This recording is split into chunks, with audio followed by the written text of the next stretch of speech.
ಅಧ್ಯಕ್ಷರೇ, ಉತ್ತರ ಕರ್ನಾಟಕದ ಬಗ್ಗೆ ಮಾತನಾಡಲಿಕ್ಕೆ ಅವಕಾಶ ಮಾಡಿಕೊಟ್ಟದಕ್ಕಾಗಿ ಧನ್ಯವಾದಗಳನ್ನು ಹೇಳಲಿಕ್ಕೆ ಬಯಸ್ತೇನೆ. ಬಹಳ ಸದಸ್ಯರು ಉತ್ತರ ಕರ್ನಾಟಕದ ಬಗ್ಗೆ ಈಗಾಗಲೇ ಸದನದ ಅಲ್ಲಿ ಎಲ್ಲ ವಿಷಯಗಳ ಬಗ್ಗೆ ಚರ್ಚೆಯನ್ನು ಮಾಡಿದ್ದಾರೆ. ನಾನು ಅದನ್ನು ರಿಪೀಟ್ ಮಾಡಲಿಕ್ಕೆ ಹೋಗಲ್ಲ. ಸರ್, ಏನಾಗಿದೆ, ಉತ್ತರ ಕರ್ನಾಟಕದಲ್ಲಿ ಸಮಸ್ಯೆಗಳು ಇರುವುದೇ ಬೇರೆ. ನಾವಿಲ್ಲಿ ಮಾತಾಡ್ತಾ ಇದ್ದೀವಿ ಕಬ್ಬಿನ ಹೋರಾಟ. ಅದು ಪ್ರತಿ ವರ್ಷ ನಾನು ಹುಟ್ಟಿದಾಗ ನಾವು ಬೆಳೆಯವರೆಲ್ಲ. ನಾನು ಬಂದದ್ದು ಮಹಾರಾಷ್ಟ್ರ ಬಾರ್ಡರ್ ಸರ್, ನಮ್ಮ ಮತಕ್ಷೇತ್ರ. ನನ್ನೆಲ್ಲ ಹಳ್ಳಿಗಳು ಮಹಾರಾಷ್ಟ್ರ ನಮಗೆ 5 ಕಿಲೋಮೀಟರ್, 1 ಕಿಲೋಮೀಟರ್, 2 ಕಿಲೋಮೀಟರ್ ಮಹಾರಾಷ್ಟ್ರ ಬಾರ್ಡರ್ದಿಂದ ಬಂದದ್ದು. ಸಮಸ್ಯೆಗಳು ಸಾವಿರಾರು. ಯಾವತ್ತರಿಂದ ಪ್ರಾರಂಭ ಮಾಡಬೇಕು ಅನ್ನೋದೇ ಅರ್ಥ ಆಗ್ತಾ ಇಲ್ಲ. ಆದ್ರೂ ಸ್ವಲ್ಪ ಬೆಳಕು ಚೆಲ್ಲಲಿಕ್ಕೆ ಬಯಸ್ತೇನೆ ಸರ್. ಇಲ್ಲಿ ಹೆಚ್ಚಿಗೆ ತಾವು ಈ ಬೆಳಗಾವಿ ಅಧಿವೇಶನದಲ್ಲಿ ಉತ್ತರ ಕರ್ನಾಟಕದ ಶಾಸಕರಿಗೆ ಹೆಚ್ಚಿಗೆ ಅವಕಾಶ ಕೊಡಬೇಕು. ಯಾಕಂದ್ರೆ ಅಲ್ಲಿ ಬೆಂಗಳೂರದಲ್ಲಿಗೂ ನಮ್ಗೆ ಅವಕಾಶ ಸಿಗೋದಲ್ಲ, ಇಲ್ಲೂ ಸಿಗೋದಲ್ಲ. ಅಂದ್ರೆ ನಾವು ಬಹಳ ಸಮಸ್ಯೆಗೆ ಒಳಗಾಗ್ತಾ ಇದ್ದೀವಿ. ಅಧ್ಯಕ್ಷ, ನಿನ್ನೆ ನಾನು ಒಂದು ಗಮನ ಸೆಳೆಯುವ ಸೂಚನೆಯಲ್ಲಿ ಕೊಟ್ಟಿದ್ದೆ. ನಾನು ನಮ್ಮ ಭಾಗದಲ್ಲಿ ಈ ಭೂಮಿಗಳು ಬಹಳ ಸವಳು ಜವಳು ಆಗ್ತಾ ಇದ್ದಾವೆ. ಎಲ್ಲ 100 ವರ್ಷದಿಂದ ನಾವು ನೀರಾವರಿ ಆಗುವುದರಿಂದ ಒಂದೊಂದು ಹಳ್ಳಿಯಲ್ಲಿ, ಒಂದೊಂದು ತಾಲೂಕಾದಲ್ಲಿ ಅರ್ಧದಷ್ಟು ಭೂಮಿಗಳು ಕೆಟ್ಟು ಹೋಗ್ಬಿಟ್ಟಿದವು. ಅವು ಬೆಳಿಲಿಕ್ಕೇನೆ ಏನೋ ಒಂದು ಕಸನೂ ಬರೋದಲ್ಲ ಅಲ್ಲಿ. ಅಂದ್ರೆ ಉಪ್ಪಿನ ಅಂಶ ಹೆಚ್ಚಾಗಿ ಭೂಮಿಗಳು ಸೌಜುಗಳಾಗಿದ್ದಾವೆ. ನಾವು 20 ವರ್ಷದಿಂದ ಸದನದ ಹೊರಗಡೆ ಮಂತ್ರಿಗಳಿಗೆ ಭೇಟಿಯಾಗುವುದು, ಮುಖ್ಯಮಂತ್ರಿಗಳಿಗೆ ಭೇಟಿಯಾಗಿ ಸಾಕಷ್ಟು ಮನವಿಗಳನ್ನು ಕೊಟ್ಟಿದ್ದೀವಿ ಅಧ್ಯಕ್ಷರೇ. ಆದರೆ ಅದಕ್ಕೆ ಇದುವರೆಗೆ ಒಂದು ವ್ಯವಸ್ಥಿತವಾದ ನಮಗೆ ನ್ಯಾಯ ಸಿಕ್ಕಿಲ್ಲ. ವರ್ಷಕ್ಕೆ ಒಂದು ಮತಕ್ಷೇತ್ರಕ್ಕೆ 1 ಕೋಟಿ 2 ಕೋಟಿ ಹಣವನ್ನು ಕೊಟ್ಟದ್ದಾದ್ರೆ 1 ಕೋಟಿದಿಂದ ಬಹಳ ಆದ್ರೆ 200 ಎಕರೆ ಜಮೀನನ್ನು ನಾವು ಸೌಳು ಜವಳನ್ನು ಮಾಡಬಹುದು. ಹೋದ ಸಲೂ ಅಸೆಂಬ್ಲಿಯಾಗಿ ನೀವೇ ಇದ್ರಿ ಉಪಾಧ್ಯಕ್ಷರೇ, ನೀವೇ ಕೇಳಿದ್ರೆ ನನಗೆ ಸೌಳು ಜವಳ ಅಂದ್ರೆ ಏನು, ಅದು ಹೆಂಗ್ ಮಾಡಬೇಕು ಅಂತೇಳಿ. ಅದಕ್ಕಾಗಿ ಇದು ಪದೇ ಪದೇ ನಾವು ಅಸೆಂಬ್ಲಿಯಲ್ಲಿ ಮಾತಾಡೋದು, ಮಂತ್ರಿಗಳಿಗೆ ಭೇಟಿ ಆದ್ರು. ನಾನು ಮೊನ್ನೆ ಈ ಗಮನ ಸೆಳೆ ಸೂಚನೆ ಬಂದಾಗ ಅವಾಗ ಹೇಳಿ, ನಾನು ಈ ಸಮಯ ಸಾಕಾಗಲ್ಲ, ನನಗೆ ವಿಶೇಷವಾಗಿ ಏನು ಉತ್ತರ ಕರ್ನಾಟಕದ ಬಗ್ಗೆ ಮಾತಾಡ್ತೀನಿ, ಆ ಸಂದರ್ಭದಲ್ಲಿ ಈ ವಿಷಯಗಳನ್ನ ತಗೋತೀನಿ ಅಂದಾಗ ಅಧ್ಯಕ್ಷರು ಅದಕ್ಕೆ ಒಪ್ಪಿಗೆ ಕೊಟ್ಟಿದ್ರು. ನಾನು ಮಂತ್ರಿಗಳ ಭೇಟಿ ಆದಾಗ ಆ ಸವಲತ್ತುಗಳು ಮಾಡಲಿಕ್ಕೆ ನಮಗೆ ಬಜೆಟ್ದಲ್ಲಿ ದುಡ್ಡನ್ನ ಕೊಟ್ಟಿಲ್ಲ, ನಾವು ಹೆಂಗ್ ಮಾಡ್ಲಿಕ್ಕೆ ಬೇಕಾಯ್ತು. ಕೇಂದ್ರ ಸರ್ಕಾರದವರು ಕೈ ಮ್ಯಾಗ್ ಮಾಡಿದ್ರು. ಕೇಂದ್ರ ಸರ್ಕಾರಕ್ಕೆ ನಮ್ಮ ಸರ್ಕಾರ ಅವಾಗ ನಾನು ಬಿಜೆಪಿಯಲ್ಲಿ ಇದ್ದಾಗೂ ಈ ಒಂದು ವಿಷಯವನ್ನು ಮಾತಾಡಿದ್ದೆ ಸರ್. ಕೇಂದ್ರ ಸರ್ಕಾರಕ್ಕೆ ನಮ್ಮ ರಾಜ್ಯದಿಂದ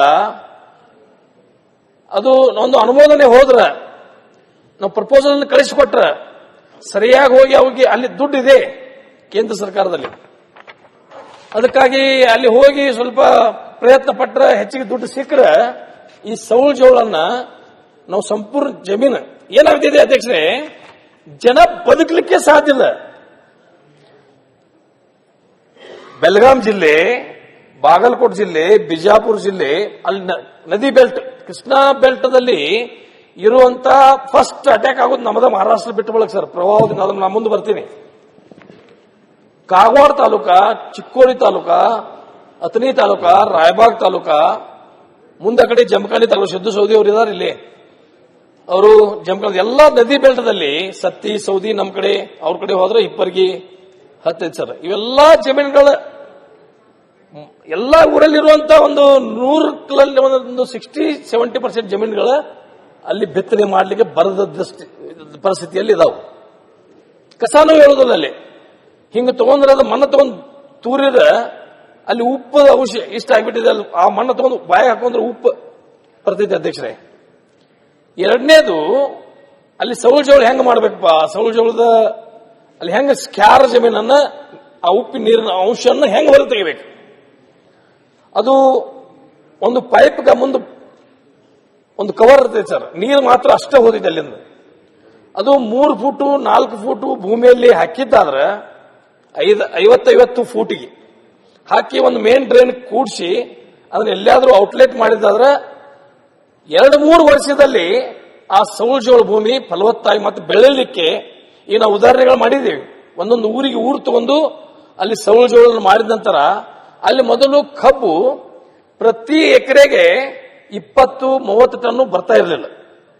ಈಗ ಸೌಳು ಜೋಳ ಮಾಡಿದ್ರಿಂದ 50-60 ಟನ್ 70ವರೆಗೆ ಕಬ್ಬನ್ನು ಬೆಳೀತಾ ಇದ್ದೀವಿ. ಇದು ಒಂದು ತಿಳ್ಕೊಳ್ಳಿ ಅಧ್ಯಕ್ಷರೇ, ಇದನ್ನು ಮಾಡದೇ ಹೋಗಿದ್ರೆ ಅಲ್ಲಿ ಒಂದು 7-8 ಜಿಲ್ಲೆಗಳಲ್ಲಿ ಆ ಭೂಮಿನ ಎಲ್ಲ ಬರಡಾಗಿ ಹೋಯ್ತಂದ್ರೆ ಬದುಕುದು ಹೆಂಗ, ಜನ ತಿನ್ನೋರು ಹೆಂಗು, ಅನ್ನವನ್ನು ಹೆಂಗ ಉತ್ಪಾದನೆ ಮಾಡುವುದು? ಇದು ಸರ್ಕಾರಕ್ಕೆ ಒಂದು ಬಹಳ ಪ್ರಮುಖವಾದಂತ ವಿಷಯನ ಒಂದು ಗಮನದಲ್ಲಿ ತೆಗೆದುಕೊಂಡು ಇದಕ್ಕೆ ಏನಾದರೂ ಚಿಂತನೆ ಮಾಡಬೇಕು ಅನ್ನುವಂಥದ್ದು ನನ್ನ ಒಂದು ಬಯಕೆ. ಇಲ್ಲಿದ್ರೆ ನಮ್ಮ ಜನ ಅಲ್ಲಿ ನಾಳೆ ಅನ್ನನ ಸಿಗೋದಲ್ಲ. ಈಗಾಗಲೇ ಕೆಲವು ಜನ ಆ ಭಾಗದಲ್ಲಿ ನಮ್ಗ ಈಗ ಒಂದು 20 ವರ್ಷದಿಂದ ಒಂದು 30 ಹಳ್ಳಿಗಳನ್ನು ಮಹಾರಾಷ್ಟ್ರ ಕೂಡಿಸಿ ನಮ್ಮನ್ನ ಆತ ಹೋರಾಟ ಮಾಡಿದ್ರು. ಅದು ಅವಾಗ ಸರ್ 20-30 ವರ್ಷದಿಂದ.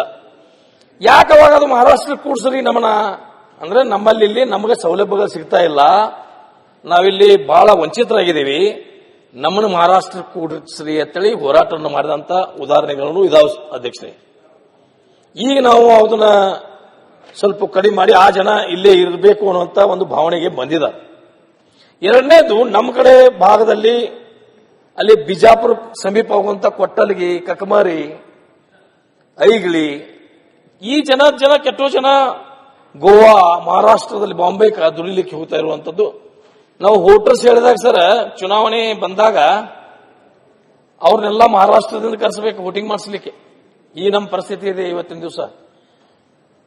ಅದಕ್ಕಾಗಿ ಈ ಸೌಳ ಜೋಳನಿಗೆ ನಮ್ಮ ಸರ್ಕಾರ ಹೆಚ್ಚಿಗೆ ಒಂದು ಒತ್ತಡ ಕೊಟ್ಟ ಒಂದೊಂದು ಮತಕ್ಷೇತ್ರಕ್ಕೆ ಕನಿಷ್ಠ 10 ಕೋಟಿ ರೂಪಾಯಿಗಳನ್ನು ಕೊಟ್ಟಿದ್ರೆ ಒಂದೊಂದು ಊರು ನಾವು ದತ್ತಕ್ಕೆ ತಗೊಂಡು ಮಾಡಬಹುದು.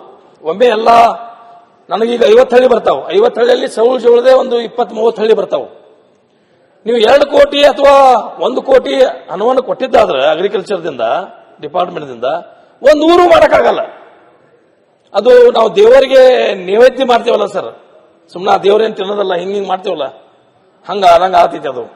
ಅದಕ್ಕೆ ಒಂದೊಂದು ಮತಕ್ಷೇತ್ರಗ 10 ಕೋಟಿ ಪ್ರತಿ ವರ್ಷ ಕೊಟ್ಟದ್ದಾದ್ರೆ ಮಾತ್ರ ಈ ಸೌಳು ಜೋಳ ಆಗಿ ನಮ್ಮ ಉತ್ತರ ಕರ್ನಾಟಕಕ್ಕೆ ಬಹಳ ಪ್ರಮುಖವಾದಂತ ಈ ಸಮಸ್ಯೆನ ಬಗೆಹರಿಸದೆ ಹೋದ್ರೆ ಮುಂದಿನ ದಿನಮಾನದಲ್ಲಿ ನಾವು ಅಲ್ಲಿ ಬದುಕಲಿಕ್ಕೆ ಸಾಧ್ಯನೇ ಇಲ್ಲ ಅನ್ನುವಂಥ ಮಾತನ್ನು ಈ ಸಂದರ್ಭದಲ್ಲಿ ಹೇಳಲಿಕ್ಕೆ ಬಯಸ್ತೇನೆ. ನಾನು ಕೃಷಿ ಮಂತ್ರಿಗಳಿಗೆ ಭೇಟಿಯಾದಾಗ ಮುಖ್ಯಮಂತ್ರಿಗಳ ಗಮನಕ್ಕೂ ತರ್ರಿ ಅಂತ ಹೇಳಿ ನಾನು ಈ ಸಂದರ್ಭದಲ್ಲಿ ನಮ್ಮ ಬೆಳಗಾವಿ ಜಿಲ್ಲೆ, ಬಿಜಾಪುರ, ಬಾಗಲಕೋಟೆ ಎಲ್ಲ ಕೃಷ್ಣಾ ಬೆಲ್ಟದ MLAಗಳು ಕರೆದು ಒಂದು ಕೃಷಿ ಮಂತ್ರಿಗಳನ್ನು ಒಂದು ಸಭೆ ಮಾಡಿ ಆ ಸಭೆಯಲ್ಲಿ ಸಂಪೂರ್ಣ ಅದರ ಬಗ್ಗೆ ಚರ್ಚೆ ಮಾಡಿ ಏನಾದರೂ ಇತ್ಯರ್ಥ ಮಾಡಬೇಕು ಅನ್ನುವಂತ ವಿಚಾರವನ್ನು ಸರ್ಕಾರದ ಮೇಲೆ ಒತ್ತಡವನ್ನು ಹಾಕ್ತಾ ಇದ್ದೀನಿ ಸರ್. ಇವತ್ತು ಸರ್ ನಮ್ಮಲ್ಲಿ ಯೋಜನೆಗಳು, ನೀರಾವರಿ ಯೋಜನೆ, ಡ್ಯಾಮ್ ಕಟ್ಟು ಯೋಜನೆಗಳು, ಒಂದೊಂದು ಯೋಜನೆಗಳು ಪ್ರಾರಂಭ ಆಗಿ ಮುಗಿಲಿಕ್ಕೆ 10 ವರ್ಷ, 20 ವರ್ಷ, 30 ವರ್ಷಗಳು ಆದದ್ದು. ಒಂದೊಂದು ತಲೆಮಾರ ಅವ್ರೇನು ಲಾಭ ಪಡೆದನ್ನ ಹೋಗ್ಬಿಟ್ರು ಸರ್. ನಮ್ಮ ಹಿಪ್ಪರಗಿ ಡ್ಯಾಮ್ ಪ್ರಾರಂಭ ಆಗಿ ಮುಗಿಲಿಕ್ಕೆ 77ರಲ್ಲಿ ಪ್ರಾರಂಭ ಆದದ ಅಧ್ಯಕ್ಷರೇ. ದೇವೇಗೌಡರು ಒಮ್ಮೆ 83ರಲ್ಲಿ ಬಂದ ಬಳಿಕ ಒಂದು ಸ್ವಲ್ಪ ಚಾಲನೆಯನ್ನು ಕೊಟ್ಟರದು. ಹೆಪ್ಪರಿಗೆ ಬ್ಯಾರೇಜ್ ಶುದ್ಧು ಆಲ್ಮಟ್ಟಿನೂ ಅದು ಆಲ್ಮಟ್ಟಿ ಇರಲಿ. ಆಮೇಲೆ ಇವು 30 ವರ್ಷ ಆಯ್ತು ಅಧ್ಯಕ್ಷರೇ ನಾವು ನೀರು ಹಿಡಲಿಕ್ಕೆ. ಇವತ್ತು ನೀರಾವರಿ ಯೋಜನೆಗಳು ನನ್ನಲ್ಲೇ ಒಂದು ಬಸವೇಶ್ವರ ಯಾತ್ ನೀರಾವರಿ 17ರಲ್ಲಿ ಪ್ರಾರಂಭ ಮಾಡಿದ್ದೀವಿ. ಈಗ ಮೊನ್ನೆ ಒಂದು 4 ತಿಂಗಳ ಹಿಂದೆ ನೀರನ್ನು ಒಂದು 50% ನೀರನ್ನ ಒಗ್ಗಿಸಿದ್ದೇವೆ. ಇನ್ನೂ 50% ಕೆಲಸ ಆಗಿದೆ. ನಿನ್ನೆನೆ ಮುಖ್ಯಮಂತ್ರಿಗಳು ಸಭೆ ಕರೆದು ಅದಕ್ಕೊಂದು ಚಾಲನೆಯನ್ನು ಕೊಟ್ಟಿದ್ದಾರೆ.